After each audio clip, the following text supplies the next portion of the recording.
Motivation quotidienne numéro 46. Attention à la colère. Africaines et Africains nouveaux, Ivoiriennes et Ivoiriens bois de manioc. La motivation de ce jour est la légende du temple Akudji de la ville d'Itoma. Un jour, un samouraï vint percevoir une créance chez un pêcheur.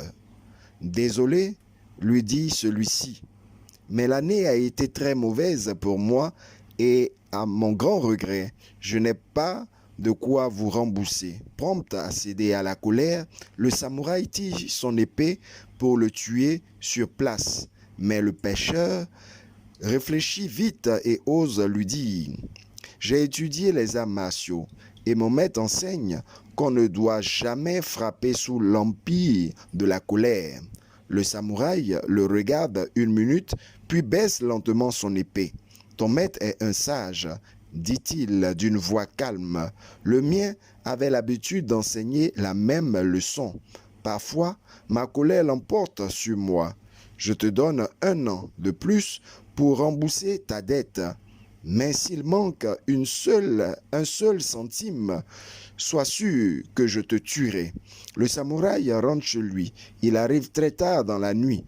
Ne voulant pas réveiller sa femme, il pénètre dans la maison silencieusement, à pas feutrés. Quel choc! Il y a 2 personnes dans le lit. Son épouse et un étranger vêtu en samouraï. Sous le coup de la jalousie et de la colère, il tire l'épée pour les tuer tous les 2. Mais soudain, les mots du pêcheur lui reviennent. Ne frappe pas sous l'empire de la colère. Le samouraï s'arrête un instant, respire profondément, puis délibérément fait un grand bruit. Sa femme se réveille en sursaut et l'étranger aussi. C'est la mère du samouraï. « Qu'est-ce que tu veux dire ?» hurle-t-il. « J'ai failli vous tuer tous les 2. » Nous avions peur des voleurs, explique sa femme. J'ai revêtu ta mère de tes habits de samouraï pour les faire fuir. 1 an plus tard, le pêcheur vint voir le samouraï. L'année a été excellente. Donc, voici votre argent avec les intérêts, lui dit-il tout heureux. Garde ton argent, répond le samouraï. Tu as remboursé ta dette depuis longtemps. Quand vous voulez dire non, souvenez-vous de la leçon du samouraï. Ne réagissez pas sous le coup de la colère.